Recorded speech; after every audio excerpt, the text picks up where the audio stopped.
Hello dear student, स्वागत है आप सभी का एक बार फिर से अपने चैनल टारगेट गुरुकुल पर। लखनऊ विश्वविद्यालय प्रवेश परीक्षा 2023 अब मात्र 2 दिन बचे हैं बीए के लिए। ठीक है, यहाँ पर आपको ज़्यादा से ज़्यादा एमसीक्यू सॉल्व करने की अब ज़रूरत है। तो ऐसा ही कुछ करेंगे हर एक सब्जेक्ट को। आपको पता है कि डीडीयू में ज्योग्राफी आपका नहीं आता है, लेकिन लखनऊ विश्वविद्यालय में ये आपका टॉपिक पूछा जाएगा। तो लखनऊ विश्वविद्यालय के जितने भी स्टूडेंट्स हैं मोस्टली इस टॉपिक पे फोकस करेंगे। और ये टॉपिक जो ज्योग्राफी का है उसके अंदर जो सब टॉपिक है जिस पर हम बात करेंगे यूनिवर्स से रिलेटेड बहुत सारे क्वेश्चंस आते हैं।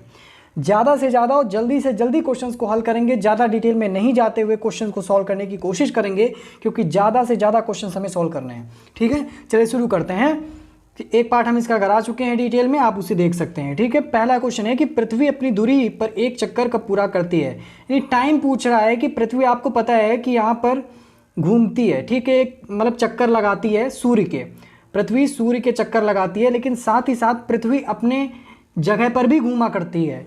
तो पृथ्वी 2 चीज़ें करती है। ठीक है, एक तो परिक्रमा करती है और दूसरी चीज़ घूर्णन करती है। ठीक, तो घूर्णन के बारे में बात कर रहा है कि जो पृथ्वी अपने अक्ष पर चक्कर लगाती है, एक्सिस पे चक्कर लगाती है, कितने टाइम में एक चक्कर को पूरा करती है। ठीक है, तो इसका जो राइट आंसर है वो आपका होगा ऑप्शन नंबर बी वाला, यानी कि 23 घंटे 56 मिनट 4.09 सेकेंड में। ठीक है, यानी इन 23 आवर्स 56 मिनट एंड 4.09 सेकेंड। ठीक है, बढ़ते हैं आगे, यानी earth completes 1 revolution on its axis. अगला है कि निम्नलिखित भारतीय राज्यों में किस राज्य की कोई समुद्री सीमा नहीं है। इसको कैसे समझेंगे?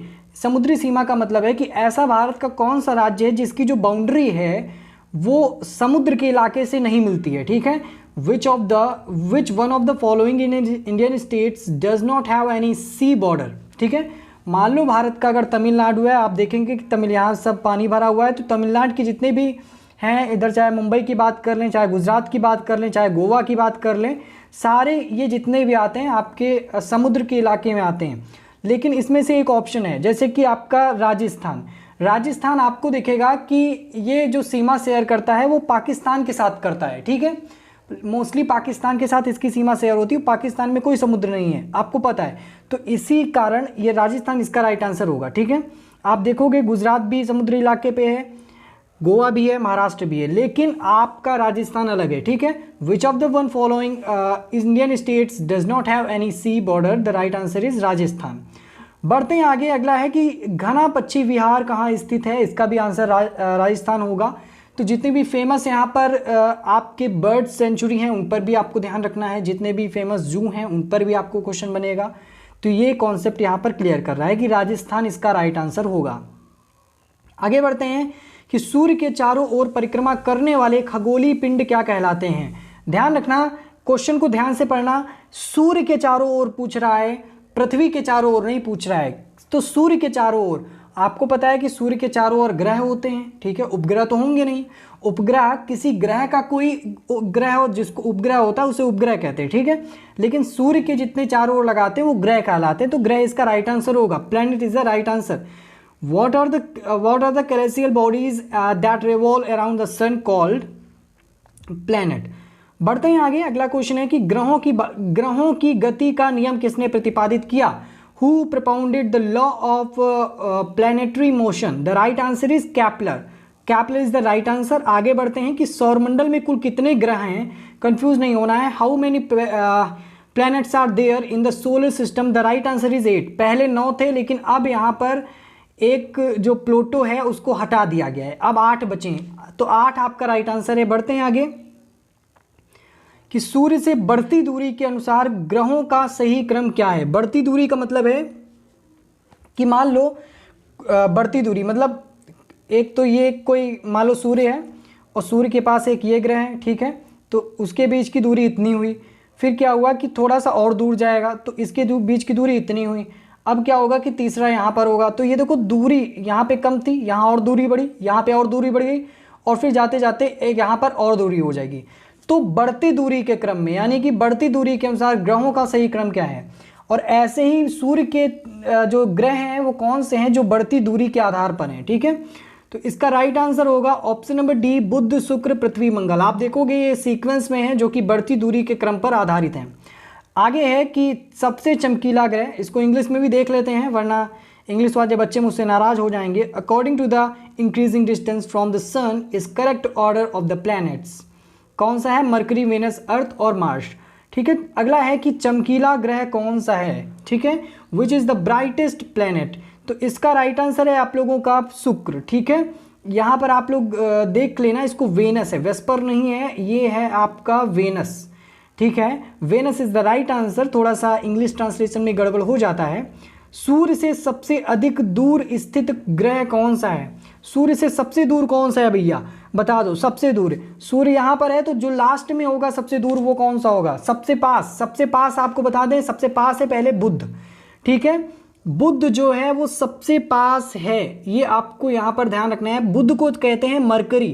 ठीक है, तो मरकरी सबसे पास है सूर्य के, लेकिन जब प्रश्न आया है कि सबसे दूर कौन सा स्थित है, तो सबसे दूर जो स्थित है वो है नेपच्यून, यानी कि इसको कहते हैं वरुण। ठीक है, हिंदी में बोलते हैं Varun. Neptune is the right answer in English. ठीक है, which is the farthest planet from the sun. आगे बढ़ते हैं, निम्नलिखित में से सबसे गर्म ग्रह कौन सा है? Which of the following is the hottest planet. इसका राइट आंसर होगा आपका, यहाँ पर एक चीज ध्यान रखनी है कि सबसे गर्म ग्रह की बात कर रहा है, ऑप्शन यहाँ पर आया नहीं है। ठीक है, लेकिन फिर भी हम इसको करेक्ट करके लिख लेते हैं। बुध को हटा देना, शुक्र लिख लेना। ठीक है, ये थोड़ा सा मिसप्रिंट हो गया है, Venus. Venus is the right answer. सबसे गर्म ग्रह वेनस है, यानी कि शुक्र है। ठीक है, बढ़ते हैं आगे। सूर्य के धरातल का तापमान कितना है? ठीक है, what is the approximate temperature of the surface of the sun. इसका राइट आंसर होगा 6000 डिग्री सेल्सियस, यानी 6000 डिग्री सेल्सियस। बढ़ते हैं कि सूर्य के संगठन में सहायक गैसें कौन हैं। ठीक है, सूर्य का जो संगठन होता है, जो सूर्य के कॉन्स्टिट्यूएंट गैसेस हैं वो कौन सी हैं? सन की। यानी कि आप देख रहे होंगे जो प्रकाश सूर्य से निकलता है, जो गर्मी सूर्य से निकलती है, उसके पीछे क्या कारण है। ठीक है, ये पहले आग का गोला था, लेकिन अब ये धीरे धीरे ठंडा भी हो रहा है, ऐसा एक प्रक्रिया चल रही है। ठीक है, थोड़ा ऊपर का अब ठंडा हुआ है, आगे चल करके और ठंडा होगा। ऐसी मतलब ये ना जाने कितने हजारों सैकड़ों अरबों वर्षों से चली आ रही है प्रक्रिया। ठीक है, लेकिन गैसों का यहाँ पर रिएक्शन होता है। वो कौन सी गैसें हैं? मेन इंपॉर्टेंट पॉइंट यही है, तो वो है हीलियम और hydrogen. Helium hydrogen is the right answer of this question. बढ़ते हैं आगे कि बिना उपग्रह वाला ग्रह कौन सा है। ठीक है, मैंने अभी क्या बोला कि सूर्य के चारों तरफ होते हैं ग्रह। अब उन ग्रहों के कुछ उपग्रह होते हैं, लेकिन पूरे उपग्रह ऐसे नहीं है, पूरे ग्रह ऐसे नहीं है जिनके उपग्रह हों। उनमें से कुछ ऐसे भी हैं जिनके जो उपग्रह हैं वो नहीं भी होते। कौन से? वो दो हैं, तो उनमें से बुध और शुक्र, यानी कि मरकरी और वेनस ऐसे उपग्रह हैं, ऐसे ग्रह हैं जिनका कोई भी उपग्रह नहीं है। ठीक है, ये एक प्रकार से नल्ले बने बैठे हैं। ठीक है, इनसे कोई मतलब नहीं है, इनके पास कुछ नहीं है। ठीक है, एक प्रकार से इनको भंगी कह लीजिए, नल्ले कह लीजिए, कुछ भी कह लीजिए, मतलब उपग्रह नहीं है इनको। ठीक है, थोड़ा निगेटिव वे में ना लेना, बस समझाने का तरीका है, तो अच्छे से समझ जाओगे। आगे बढ़ते हैं कि सूर्य के प्रकाश को पृथ्वी पर पहुंचने में लगभग कितना समय लगता है। ठीक है, इसका राइट आंसर है आप लोगों का 8 मिनट। ठीक है, तो what is the approximate time taken by the sun's light to reach the earth. The right answer is 8 minutes. आगे है कि निम्न में से पृथ्वी का उपग्रह कौन सा है? Which of the following is the satellite of the earth. The right answer is चंद्रमा, यानी कि मून इसका राइट आंसर है। ठीक है, बढ़ते हैं आगे, देखते हैं सी ऑफ ट्रैंक्विलिटी कहाँ पर है। ये भी चंदा मामा के पास है। ठीक है, चंदा मामा पर आपको मिल जाएगी सी ऑफ ट्रैंक्विलिटी। अगला है कि सौर मंडल का सबसे बड़ा ग्रह कौन सा है? Which is the largest planet of the solar system. इसका राइट आंसर है आप लोगों का बृहस्पति। ठीक है, साइज में अगर देखा जाए तो काफी बड़ा है, जुपिटर। आगे बढ़ते हैं, अगला क्वेश्चन है कि किस ग्रह को भोर का तारा कहा जाता है या कहते हैं। Which planet is called the morning star.